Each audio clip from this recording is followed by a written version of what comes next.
while maybe a few people are still dropping in, welcome to another online hot politics lab. At least if you're in the Netherlands, it's kind of a tropical hot politics lab. It's getting warm here. Summer is approaching finally. Hot Politics Lab is a lab group at the University of Amsterdam with an interdisciplinary interest in what elites and citizens do in the domain of politics, and we're primarily interested, but not limited to, stuff like personality and emotions. And today, it's a pleasure to introduce to all of you Chris Federico, who is a professor at the Department of Political Science and Psychology. And I think Chris is among the few people in the field who identify as political psychologists who actually really contribute to both literatures in both fields. When it comes to his work on personality and politics, it's been well read, published and cited in both disciplines, and I've always really admired Chris's work on many topics, and I'm very curious about some of the more recent work he's been doing on collective narcissism as a basis for nationalism, which we'll talk about today. Before I hand the floor to Chris, just for those of you who are maybe new, Chris will talk for 15-20 minutes, and then it's possible to ask questions. You do this via the Q&A button, so you write down a question for Chris, and Gijs will read it out, and Chris will answer. Okay, so without further ado, Chris, the floor is yours. Hi there. Thanks for inviting me. I'm very honored to be part of this group. I hear about it all the time on social media, and so I hope everyone will enjoy what I'm going to talk about today. So just to kind of let you know where I'm going, I'm going to talk a little bit about how collective narcissism is related to nationalism. This is work I'm doing with Dr. Agnieszka Golec-Dyzavala from Goldsmith, University of London. She is actually the developer or co-developer of the concept of collective narcissism. So this really sort of comes out of work she has been doing for about a decade. And it's something I've too become very interested in. So where do we start with this?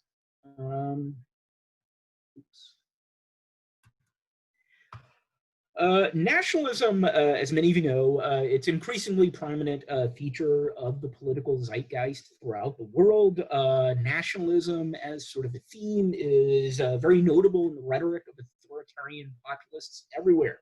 So your Trumps, your Orbans, your Kaczynskis, and your Bolsonaros. And what we're really trying to do in this paper is address the question of what makes citizens sympathetic to nationalism, among other ways of conceptualizing one's connection to the nation.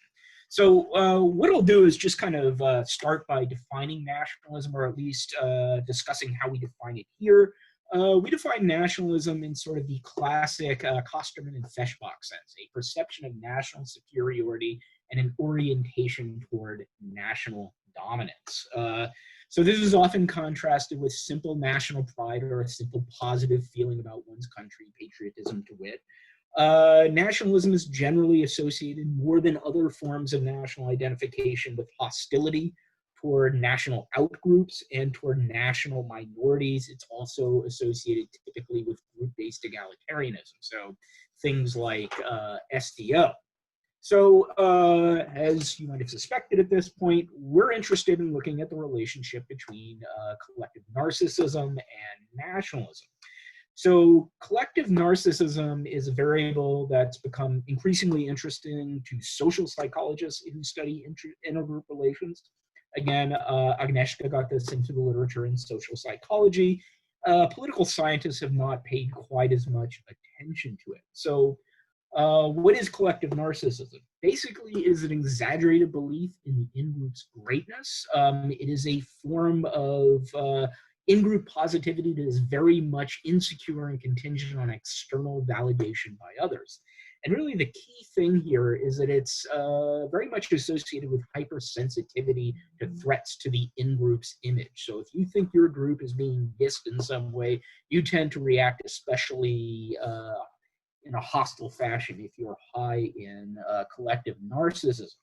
So Agnieszka and her colleagues, which have included me at various points, we've shown over and over again that collective narcissism has notable correlates and consequences. So big thing here is that it predicts intergroup aggression net of other factors, especially in the face of image threat. It also predicts various kinds of prejudice, especially toward threatening outgroups. So those can be other nations, they can be prominent national minorities. Big thing is that all of these things have something to do with hypersensitivity to group threat. Now, in making sense of the role of collective narcissism, not in only in predicting nationalism, but a lot of other things as well, there's another aspect of group identification or group affinity that we have to take into account. And typically in this literature is known as in-group satisfaction, which is simply a tendency to positively evaluate the in-group. Now, as you might suspect, in-group satisfaction is associated with collective narcissism. Collective narcissists are satisfied with their in-group, at least on the surface. But the big thing about in-group satisfaction is that it only overlaps with part of collective narcissism. So collective narcissism, to put it a different way, is really only something that reflects the self-aggrandizing or group-aggrandizing aspect of in-group satisfaction. So if you put in-group satisfaction and collective narcissism in a multivariate model, typically what you find is that collective narcissism is positively associated with forms of hostility, but in-group satisfaction, once you account for that collective narcissism variant, is actually negatively associated with it. So there are sort of positive and negative aspects of group identification. And really this literature on collective narcissism has devoted itself to unpacking that distinction. So basically where that leaves us in terms of predictions is that collective narcissism is experienced with respect to one's nation should be positively related to nationalism, whereas in-group satisfaction should be negatively associated with it. Now, just to kind of set the stage here, we already have some evidence that collective narcissism predicts support for nationalistic authoritarian leaders. There's lots of evidence that Agnieszka and her colleagues have come up with from Central Europe. So the Law and Justice Party in Poland, Fidesz and Orban in Hungary. Now, one of our own earlier studies showed that collective narcissism was an especially strong predictor of supporting our own arch nationalist here in the United States, Donald Trump, back during the 2016 election. So these are some data right here. I'll be brief with this from the 2016 Minnesota Center for the Study of Political Psychology election year panel study. And to simplify all this, this is just a logit model predicting the probability of having supported Trump in 2016. Individuals who scored higher in collective narcissism, net of all these other things, they're more likely to have voted for Trump. And you can see it in the figure here. The only two variables that were more strongly related to the probability of casting a Trump vote were partisanship and racial resentment. So we have some evidence that collective narcissism is at least associated with support for nationalistic leaders. So what we're going to do here is focus more directly on the relationship between collective narcissism and nationalism, taking into account this other dimension of group identification, so in-group satisfaction. So Agnieszka and I had two hypotheses here.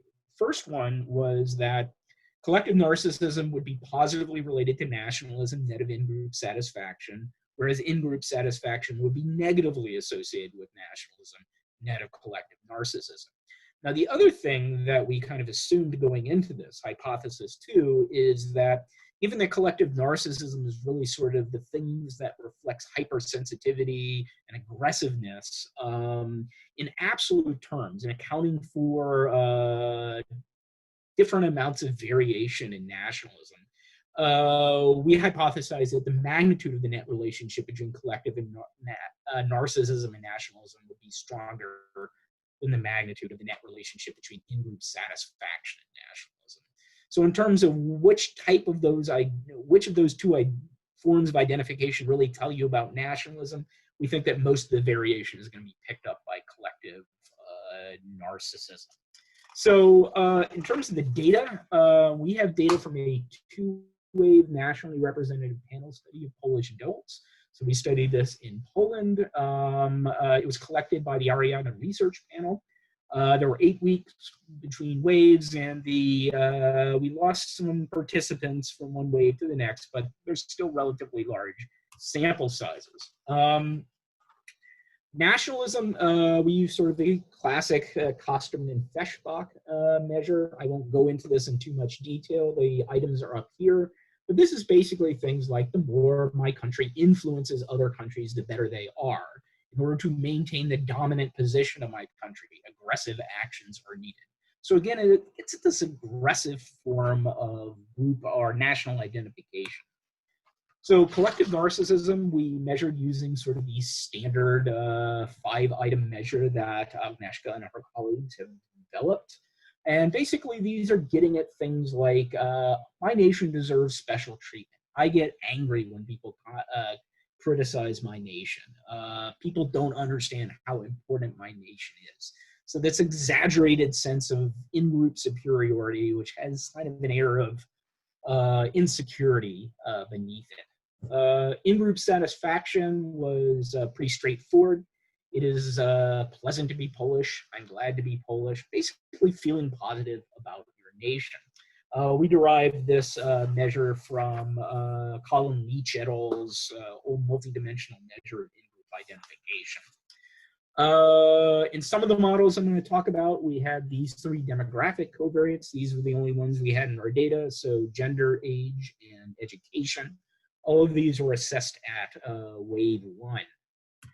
So first thing we did in looking at these data was try to distinguish these 3 constructs. So all 3 of them are measured with respect to one's nation.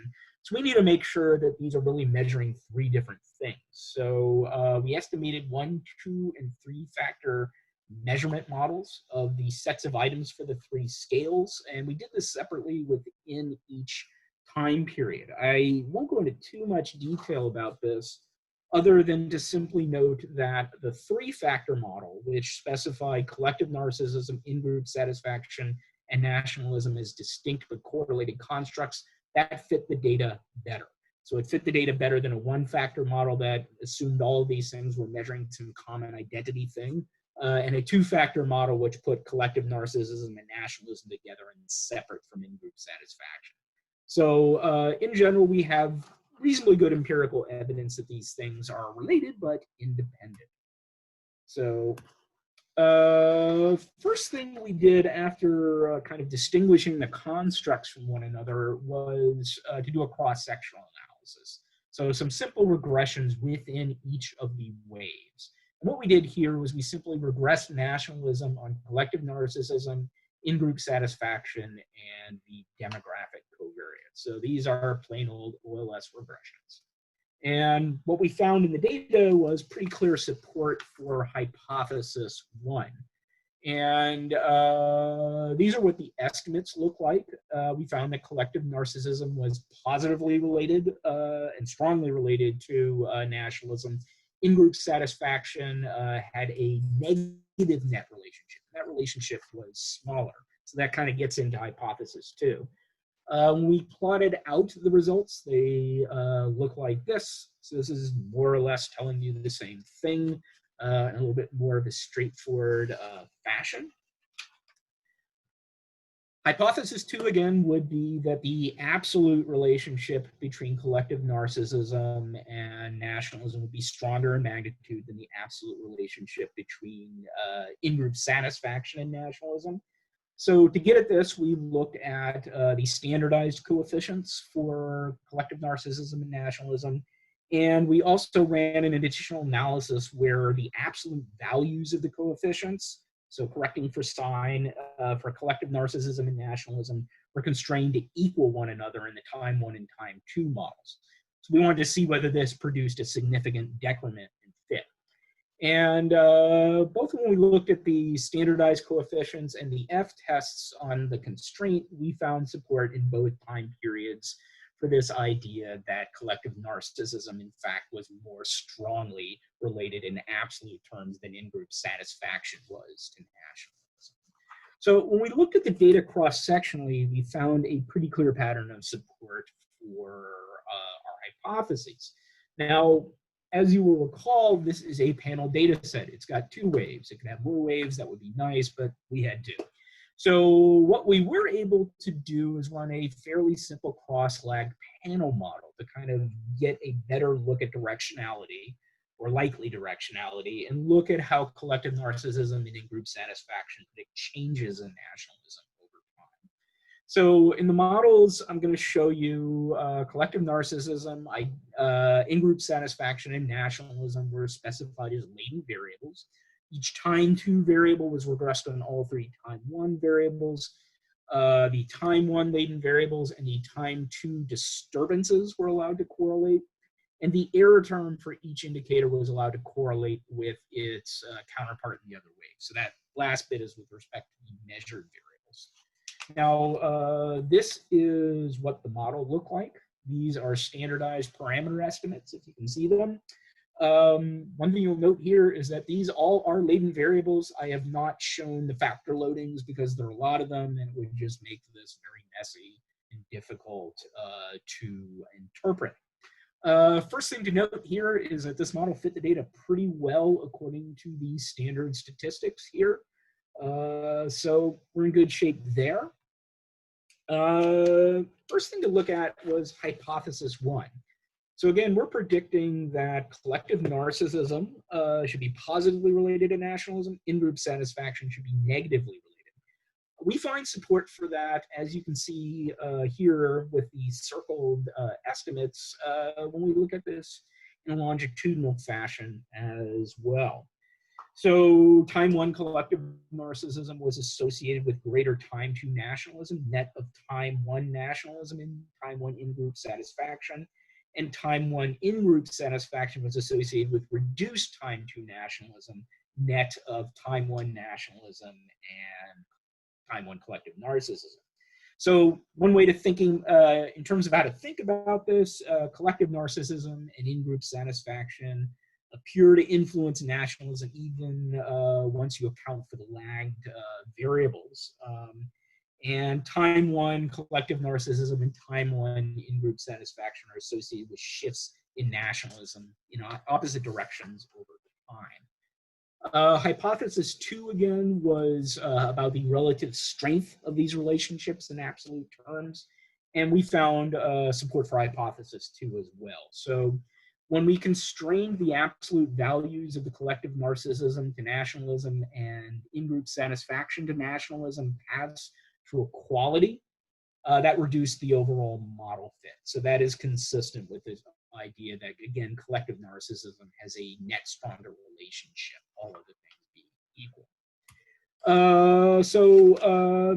That is all the data I have to present. So just to kind of sum up what we have shown here, collective narcissism has a positive net relationship with nationalism once you account for in-group satisfaction. It's the other way around when you look at in-group satisfaction. In-group satisfaction is a net negative relationship with nationalism once you account for collective narcissism. And when you look at things in absolute terms, collective narcissism is more strongly related to nationalism than in-group satisfaction is. So it looks like collective narcissism is really explaining more of the variation in nationalism, which is what you would expect given that it is a variable that gets more at hostile ways of experiencing group identity. And we find support for these patterns as hypothesized by hypothesis 2 and hypothesis 1 and hypothesis 2 in both waves, or in both cross-sectional and panel analyses. So in terms of the implications, it reinforces the notion of a link between collective narcissism and hostile intergroup orientations. And what we're doing here is we're extending this general pattern, this general finding to the psychology of hostile forms of identification with one's nation. So a big take home here is that once you remove the narcissistic component of group affinity, satisfaction with the in-group or national in-group, in this case, is actually negatively associated with nationalism. So in other words, that portion of nationalism accounted for by collective narcissism, flipping around a little bit, is, you can kind of think of it as compensatory. It's compensatory hostility, which taps a form of identification or affinity for the in-group that is exaggerated, but at its heart, a little bit insecure. So that is the end of the formal presentation, and I will relinquish things back over to my hosts. Thank you so much, Chris. This was a wonderful presentation, and we have 39 participants currently, so I'm sure there are plenty of questions. And again, for those new in our meeting today, please type your questions in the Q&A box. I see questions flowing at me while I'm mentioning this, so let me get started with reading out the questions that you have. First question from Neil Fushing, who's an intern at the Hot Politics Lab. Thank you so much. Very interesting. I was wondering if you could talk about the possible interplay between collective narcissism and effective polarization, especially considering in-group favoritism. For example, okay. There's one more example. Are countries with a population lower in collective narcissism less likely to be effectively polarized? That's a very interesting question, actually. I assume we're talking about affective polarization in the sense of affect toward the in-party and the out-party. I am not aware of any work directly addressing that question. This, however, is something that I have thought a little bit about. My expectation, I believe Agnieszka's expectation, would also be that people who are higher in collective narcissism, particularly if it's collective narcissism as experienced with respect to a partisan identity, would be higher in affective polarization. They would tend to, net of other forms of identification, evaluate the in-group positively and out-groups negatively. Now, I don't know of any direct evidence of that. One thing that me and some of my students tried to do is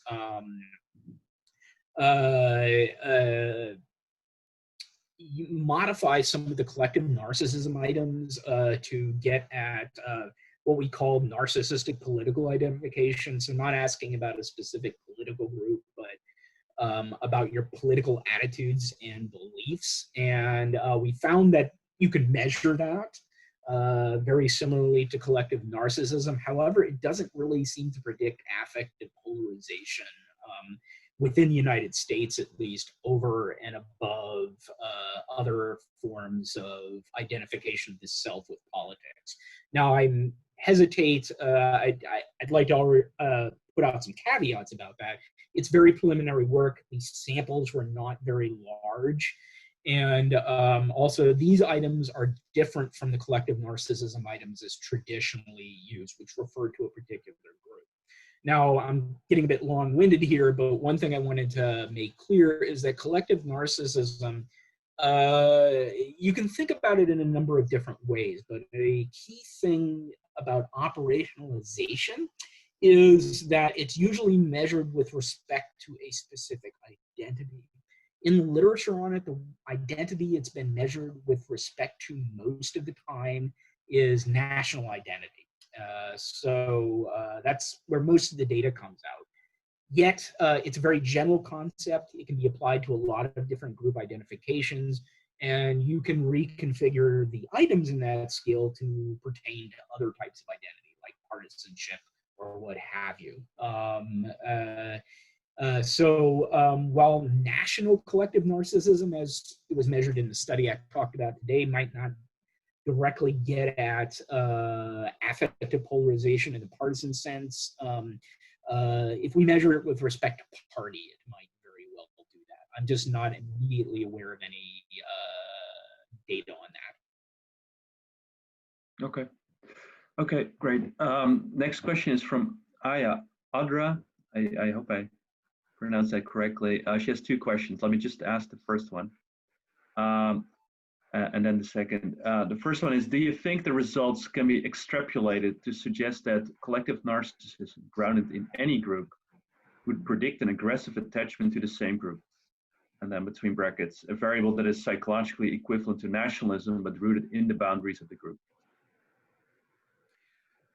Okay, so I do think the basic logic of this would apply with respect to any group.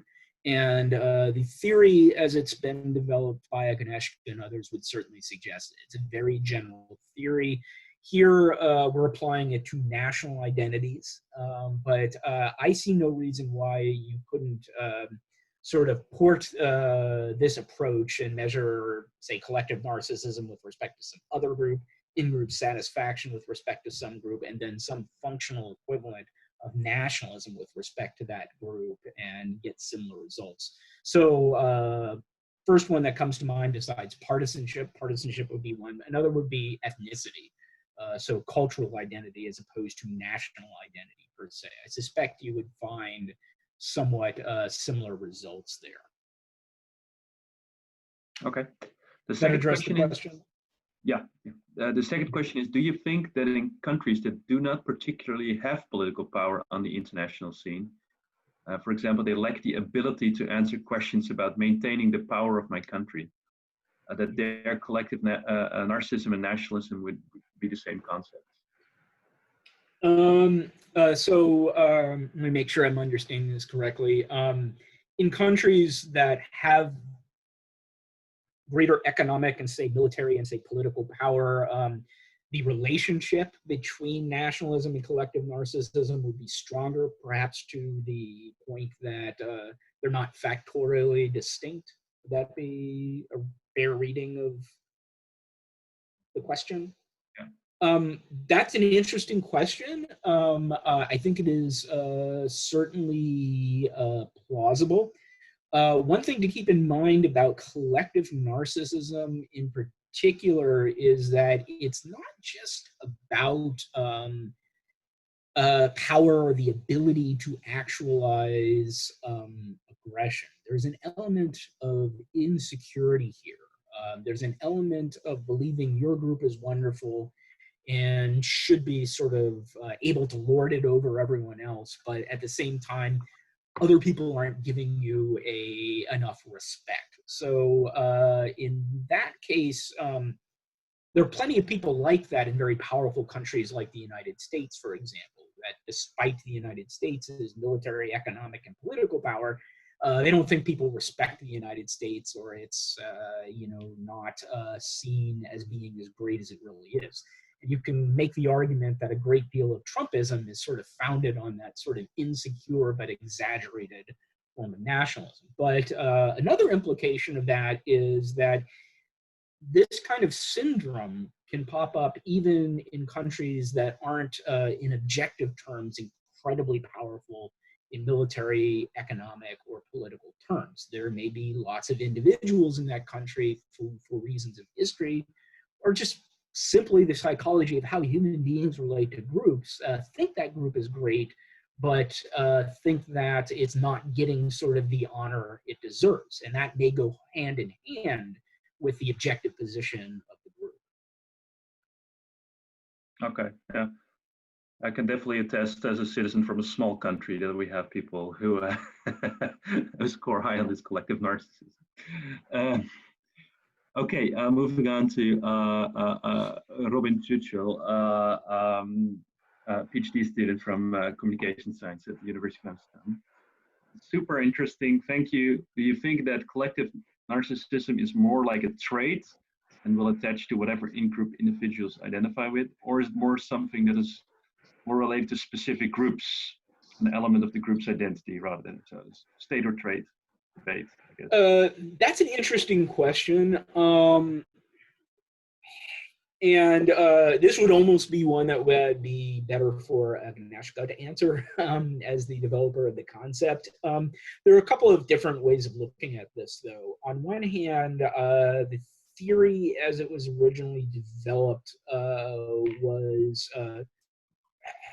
constructed in parallel to classic theories of individual level narcissism. So personality psychologists started measuring individual level narcissism back in the 1980s. And since then, there have been a lot of different iterations of those measures. And if you look at that literature, it's very much conceptualized as sort of a trait-like thing. The term is usually trait narcissism. So in terms of how collective narcissism was originally conceptualized, there was very much sort of a sense that it would be trait-like in nature. Now, the thing is that as it has actually been operationalized, it's been operationalized with respect to specific groups. Nations, for example, sometimes ethnic groups. So in that sense, it's a measure that's sort of grounded very concretely in particular types of identity. And given that, you know, all of us have multiple levels of identification and multiple identities, the social and historical context of those identities might result in very different responses to those collective narcissism items. So, you know, you can kind of look at it both ways. Now, one thing I will add in a strictly empirical sense is that we do have an increasing amount of longitudinal data on collective narcissism. So this is one such study. We have another study that was just done over the course of the Polish presidential election that wasn't really there. And so we have like 6 waves of data now, and we're going to be looking at that you know, over the next year or so, because we have a lot of data to look at. But typically what we find in those data sets is that collective narcissism, as long as you're measuring it within the context of the same identity, is in fact very stable. It's very stable and trait-like in a sense. So, you know, it's got features of both a trait and a state, and the state part of it really kind of comes from the fact that it can be configured to talk about different identities. I would suspect that if you keep the identity constant, it is quite trait-like in the sense of being stable and kind of reflecting a general tendency to respond in a certain way when you're occupying that particular identity. Okay. The next question is from Chris Martin, but it's the perfect question to end this session with. So I'm just going to park it, and we'll have your question as the last one. And so I will now go to the question from Bram Spruit from the Free University of Brussels. Thanks for the interesting presentation. Does the strength of the relationships vary in terms of sociodemographics, based on the idea that nationalism may have different origins for different social groups? Okay, does the relationship between collective narcissism and nationalism vary as a function of demographic roots? I have looked at one such variable, and that was education. Those of you who are familiar with my previous research, and I wouldn't say it's so awesome that you have to be familiar with it, know that I do a lot of work on sophistication or engagement related variables like education, political knowledge, political interest, and what have you. So naturally, one thing I was kind of interested in as a side question was to what extent does the relationship between collective narcissism and nationalism that we see here, how much does that vary as a function of sophistication or engagement? And we didn't really have a strict measure of political engagement here, so we didn't have knowledge or interest, but we did have education. I looked at that, and there's a very slight tendency for the relationship between collective narcissism and nationalism to be slightly stronger among those who are more well-educated. So while you might think of collective narcissism as this very sort of parochial thing that you would think that more educated people would shy away from, you're actually finding that it informs their views of national identity more than it does among the less educated. And that's also consistent with sort of this general idea that education allows people to have more tightly constrained belief systems. Now, that said, that's just one variable. An interesting question has to do with, does that vary over income, rural versus urban? We have some of those variables in this data set, but I have not had the chance to look at them.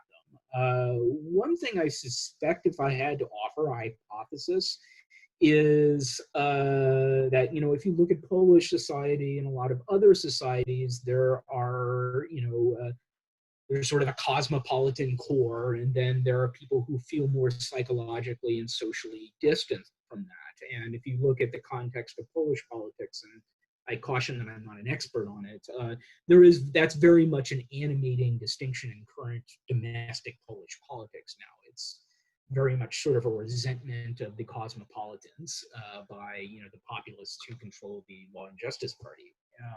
So I suspect that if you could get some measure of ties to a cosmopolitan urban core, that might be an important moderating factor. So you might, for example, find that collective narcissism is more associated with nationalism among people who are further away from the core. You might also find some differences as a function of age group, such that people who are older might have a more fragile view of national identity, since they have been through more and experienced more of the sort of tumultuous changes in the history of the country we're studying. I can tell you that I have looked at age differences in collective narcissism, and I don't really find any in these data. I did this basically to teach myself how to do a ridgeline plot in R, and and basically those densities look pretty much overlapping regardless of age. But yeah, those are some basic ideas. That's a very interesting question, and something that we can look at in the future. Well, we'll see. We'll see your R plotting skills in the final paper. Yeah, next question. But before I go there, if you have a question, please write it in the Q&A box after this question. There's room for more questions. So please, now is a good time to type those questions. We're going now to Angus MacDonald. And the question is, it seems the construct of collective narcissism builds on the idea of individual narcissism. How are collective narcissism and individual narcissism related? Do they have similar antecedents, risk factors? Would interventions for one be likely to work on the other? That's an interesting question. So in the initial validation work that Agnieszka and her colleagues did for this, they did distinguish it from individual narcissism. Many of the items were actually constructed in parallel to the classic individual narcissism items. So, in terms of construction, there are some commonalities there. Typically, what is found is that there is a relationship between the two constructs, but it's not extremely large. And collective narcissism predicts all of the things it does at the group level, even after you control for or covary out various indices of individual narcissism. Now, one thing that Agnieszka could probably talk about a little bit more, this is a current line of work for her, and it's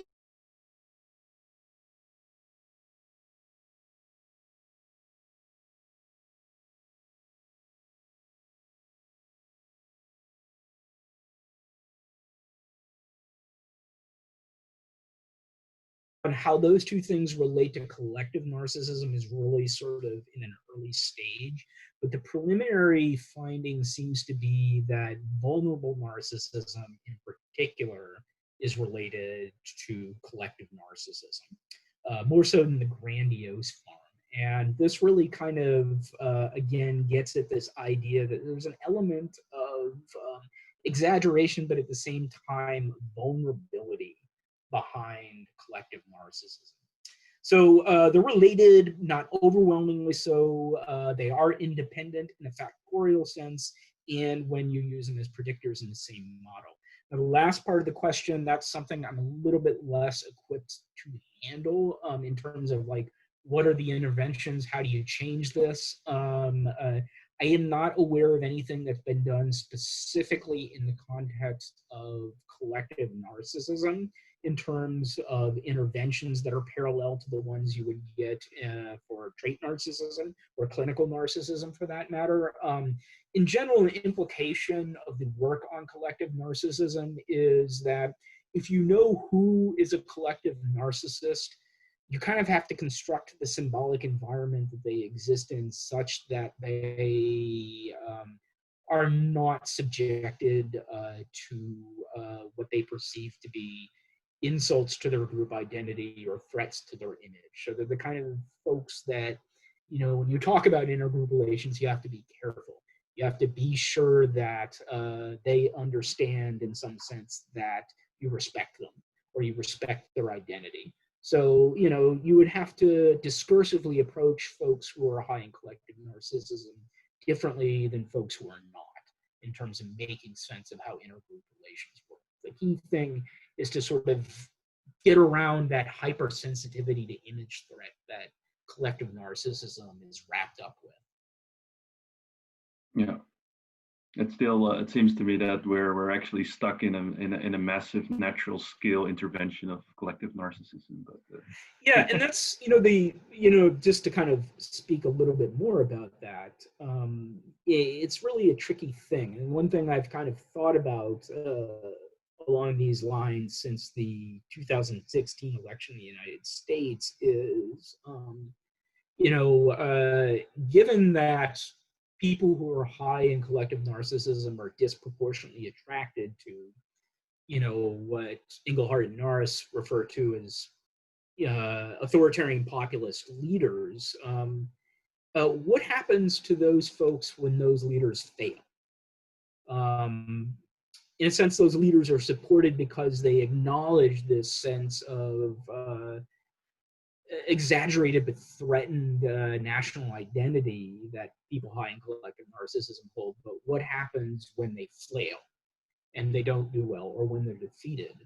We don't know what's going to happen in the 2020 election here, but if the election were held tomorrow, looking at the current polling data, Trump would probably not do very well. Of course, there's a lot of time, so don't take that as a forecast. It's not. But what happens if one of these leaders receives a humiliating defeat that's kind of a repudiation, or can be presented as a repudiation of that worldview?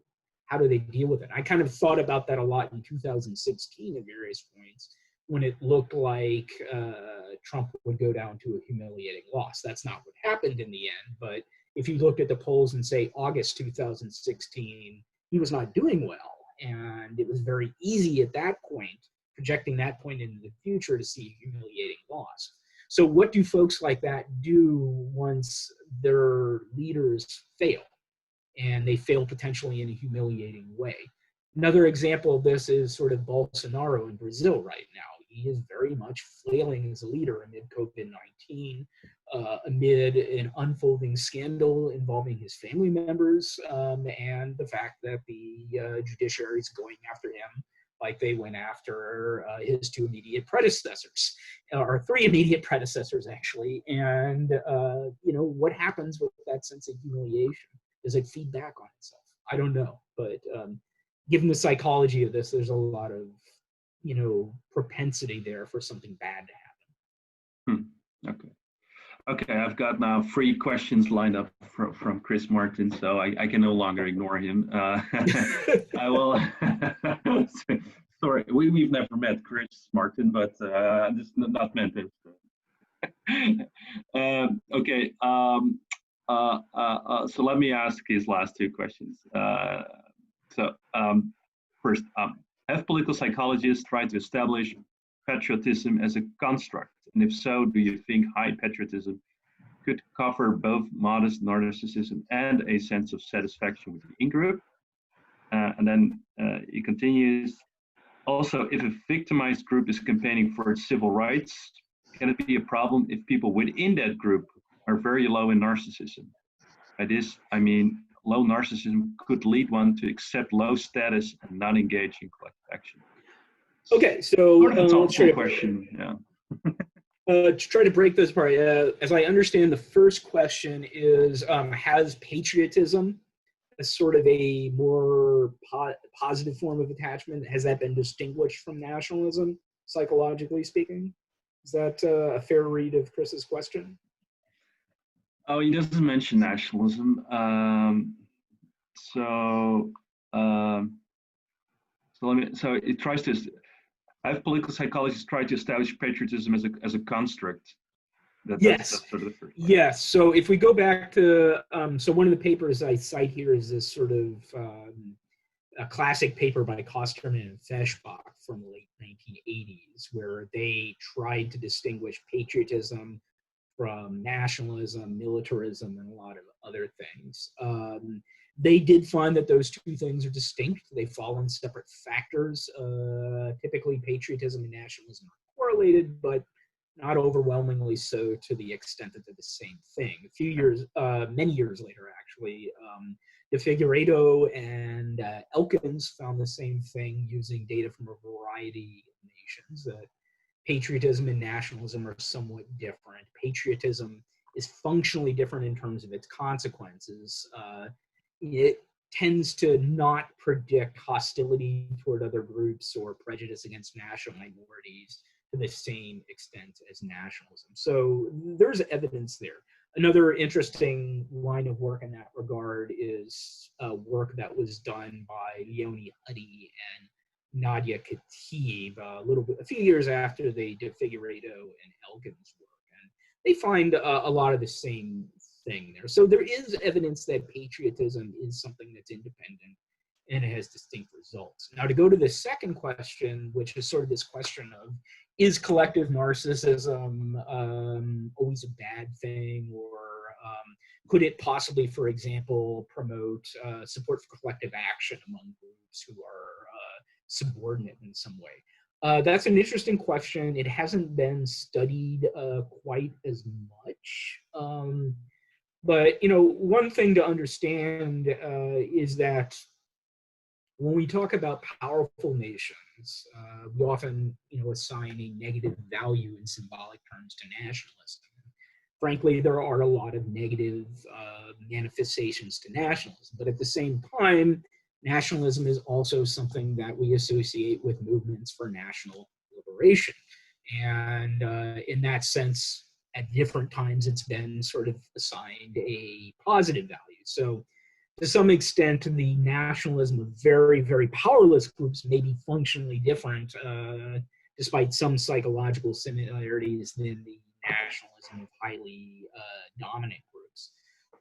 I have to go back and look at this a little bit more closely, but if I'm remembering correctly, in the earliest work on this, Arganeshka and her colleagues measured nationalism among Mexican respondents and looked at how that related to attitudes toward hardline U.S. immigration policies. So when they have measured American collective narcissism, what they found is that American collective narcissists were very anti-immigrant. They wanted to build a wall and, deport everyone and what have you. Whereas if they measured collective narcissism among Mexican citizens, it was the other way around. They were especially hostile toward U.S. policies that were sort of perceived as being very anti-immigrant. So there is, depending on what type of group identity you talk about and where it falls in a set of power relations or a specific set of intergroup relations, it can have distinct consequences. It's a good question. Okay, then I give the floor to Bert Bakker for his question. Sorry, thanks, Chris, for this this really interesting talk.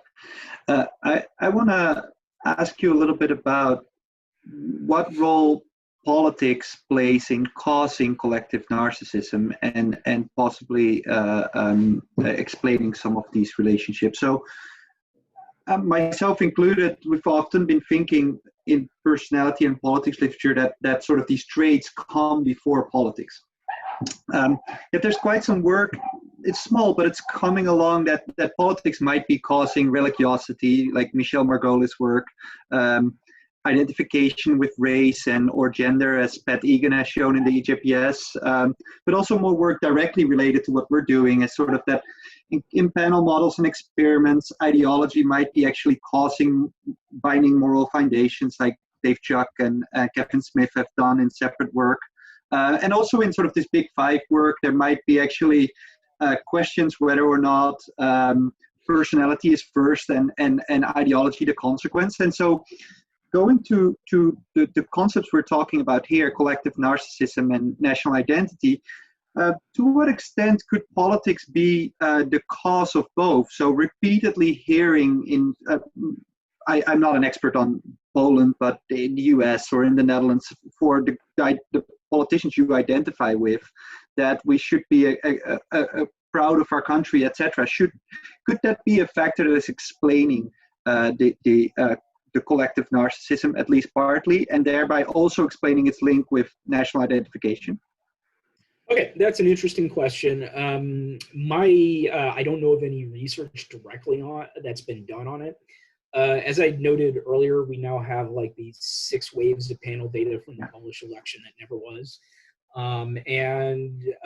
These are some questions we plan to address in this. How do these things change over time? And we plan to do some cross-lag panel models and also some of the models that allow you to kind of differentiate the trait-like variance in these constructs from the state variance. So like the Homaker et al.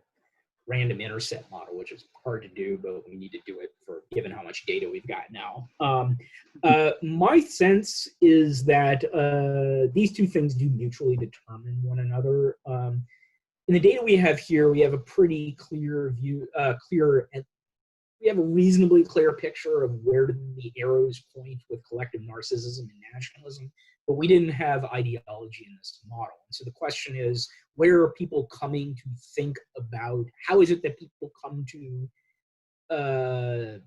identify with their nation in a way that is collectively narcissistic? And there's a little bit less work done on that. My suspicion is that it's sort of, again, the intersection of a top-down process and a bottom-up process. In terms of the bottom-up process, for whatever psychological or perhaps even genetic or biological reasons, we may have a propensity to identify with different groups we come into contact with in different ways. Some people might be simply more prone to being a collective narcissist under the right circumstances than other people. So I think from the bottom up, there is something going on there. But then the question is, how is national identity constructed in a particular social context? And that's going to vary enormously. We can't separate whatever individual level propensities that exist from the symbolic environment in which they manifest themselves. And I know that if you quiz Agnieszka about the roots of this concept, it is very much something that develops, or that it developed for her out of studying national identity in Poland. And again, I'm not Polish, and so, you know, I'm not an expert on Polish history, but the phrase she would always use in describing this is this idea that Poland is sort of the Christ of nations, that it has kind of been repeatedly crucified by larger powers. And in a sense, its, you know, movements have been toward, you know, improving things in some way, or basically the strong sense of we have suffered and not been respected. What is the implications of that? So, you know, partly it has something to do with how identity is constructed in different environments. And I think, again, you know, to quote something someone had said here earlier, we're in the middle of a real-time experiment. Poland's, you know, one example. There is a very populist government there, and the Law and Justice Party is very much sort of, this is how it's achieved its political success in the last 5 or 6 years.